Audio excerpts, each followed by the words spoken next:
Sir, I heard you want the death penalty for drug dealers. Why? Well, I'd like to end the drug epidemic, if that's okay. Remember this, and I said it. Every drug dealer, on average, kills 500 people. That's not mentioning all of the families that are destroyed forever. Every year, more than 11 million cargo containers enter the United States. We are told they are scanned. We are told the borders are secure. But what if the people operating the scanners were the ones importing the danger?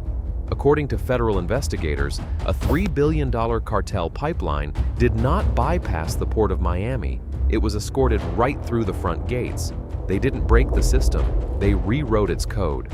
Follow this story carefully, because what investigators found hiding in the dark at TerminalC is already happening in your city. Subscribe to uncover the truth. The global supply chain is the lifeblood of the American economy. It is a massive, unstoppable machine moving trillions of dollars of goods across oceans every single day. But that same machine has a dark side. A shadow economy operates within the steel walls of shipping containers, moving human lives and lethal narcotics with terrifying efficiency.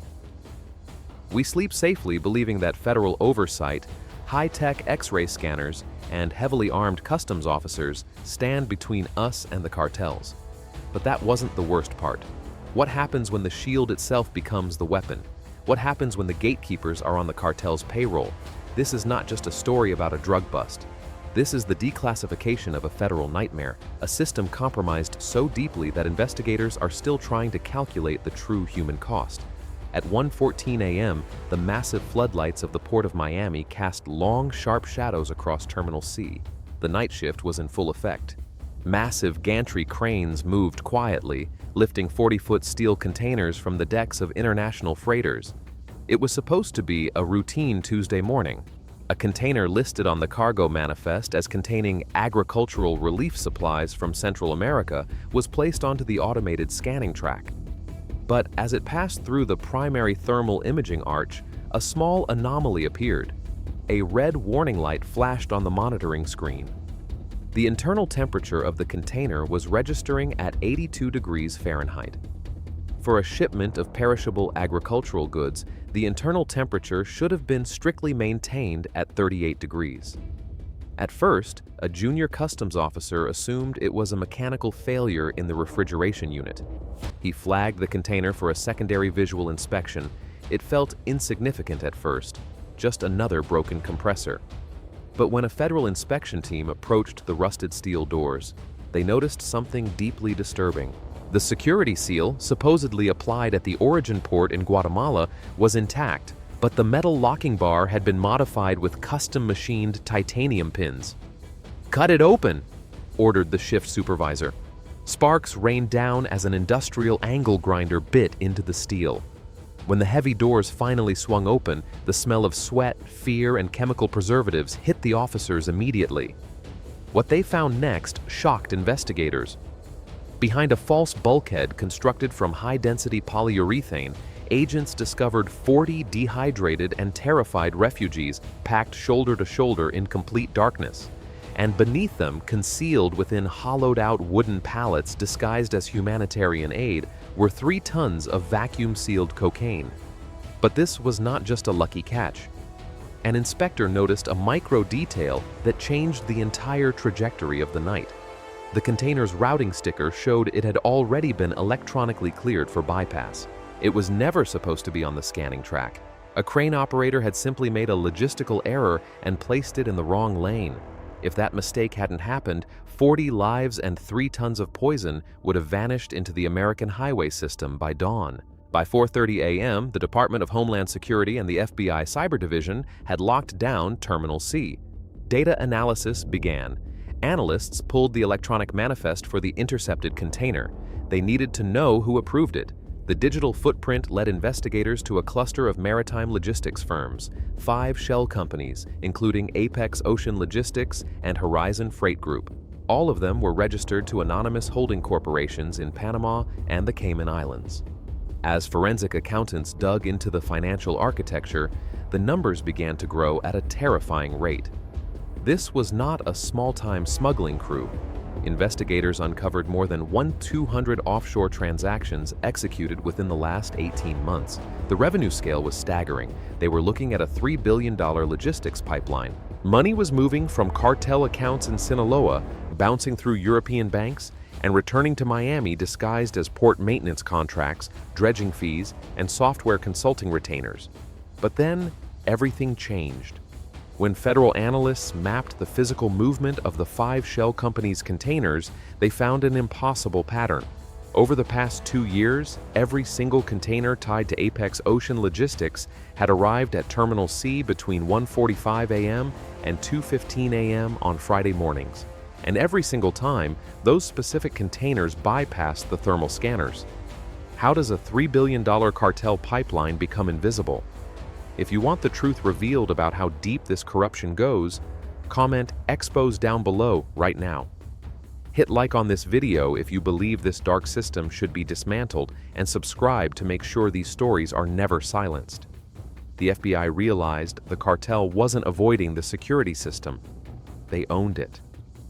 Someone with God-level access to the port's mainframe was actively manipulating the automated security grid. Federal agents quietly requested the access logs for the port's proprietary custom software, a highly encrypted program known as Seagate. What the cyber analysts discovered was a masterpiece of digital treason. Someone had rewritten the source code. A custom malware script had been injected directly into the port's security mainframe. The script was programmed to execute a very specific command. Every Friday morning, exactly at 2 a.m., the software would initiate a diagnostic reboot of the thermal scanners and security cameras at TerminalC. For exactly 4 minutes, the system went blind. The cameras looped old footage. The alarms were deactivated. The gates opened. 4 minutes is an eternity in logistics. It is enough time for 3 tractor trailers to enter the terminal, hook up to pre-positioned cartel containers, and drive directly onto Interstate 95 without leaving a single digital trace. This was not infiltration. This was control from the inside. But who had the clearance to inject a malware script into a federal security grid? Analysts traced the administrator credentials. The digital signature belonged to one man, Tariq Hassan, the Somali-born director of Port Authority operations. Hassan was a highly respected figure in Miami's political and business circles. He sat on infrastructure committees.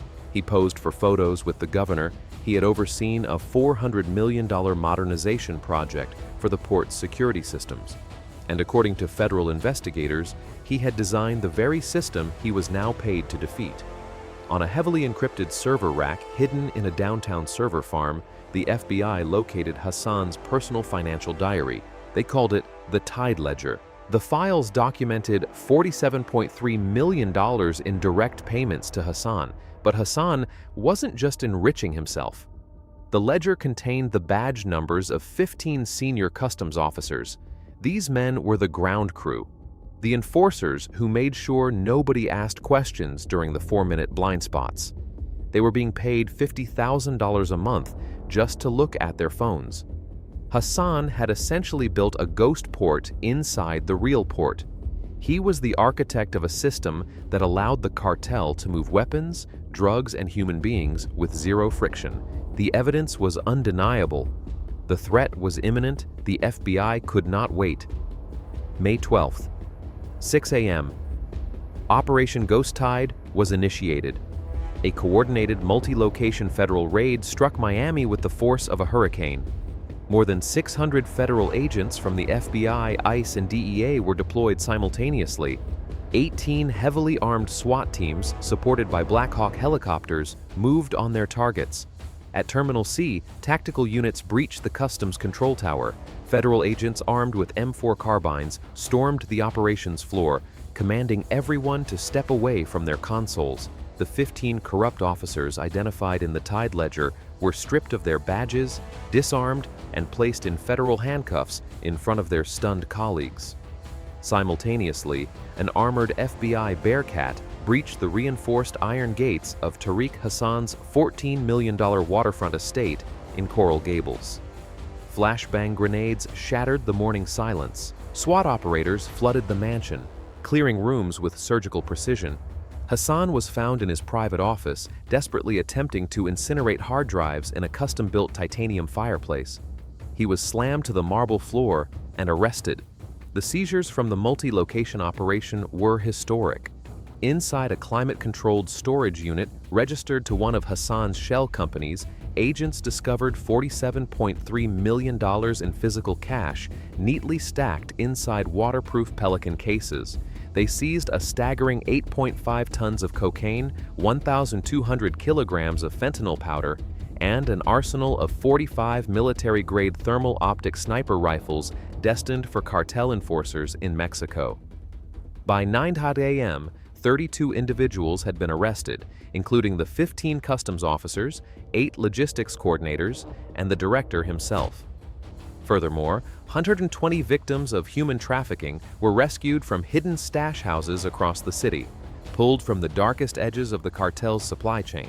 The press conferences celebrated a massive victory. The local news declared the cartel's pipeline severed. But inside the secure briefing rooms in Washington, D.C., federal analysts were not celebrating. They were terrified. When FBI cyber experts fully decrypted Tariq Hassan's personal servers, they didn't just find the blueprint for the Miami operation, they found outgoing data transfers. The malware script, the exact code used to create the 4-minute blind spots at TerminalC, had been packaged and sold. Financial records indicated that Hassan had brokered the sale of this digital ghost system to cartel operatives stationed in 4 other major maritime hubs: Los Angeles, Houston, Savannah, and Seattle. The replication model was already in motion. The system was expanding. The architecture of corruption had metastasized beyond the borders of Florida. This was not the end of a crime ring. It was the discovery of a systemic vulnerability that threatens the very foundation of national security. Corruption is rarely isolated. It is systemic. It breathes, it adapts, and it actively recruits those sworn to fight it. Tariq Hassan and his network of 15 dirty officers are currently awaiting federal trial, facing multiple life sentences. But the dark reality remains. As you watch this, cargo containers are being unloaded at ports across the country. Cameras are recording. Scanners are humming.